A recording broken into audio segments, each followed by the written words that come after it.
তারা ডাক্তার ইউনূস সাহেবকে যদি প্রধান অন্তর্বর্তীকালীন সরকারের প্রধান হিসাবে তারা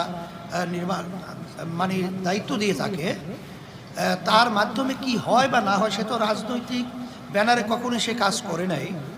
যেহেতু সে কাজ করে নাই বিধায় আসলে আমরা এখনই তার ব্যাপারে কোনো মন্তব্য পরিষ্কার করার মতো এখন পর্যন্ত আমরা পারছি না।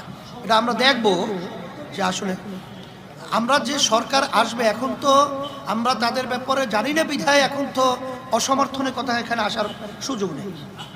আমরা নির্বাচন কমিশন সহ যে কথাগুলো এখানে বলছি 6 মাসের ভিতরে এগুলো সব সম্ভব বিধায় আমরা এই কথাটাই বলছি। এটা 6 মাসের ভিতরে পারবে না এরকম কোনো যৌক্তিক আপনাদের কাছে যদি কোনো কথা থাকে সেটা আমাদের কাছে বলতে পারে।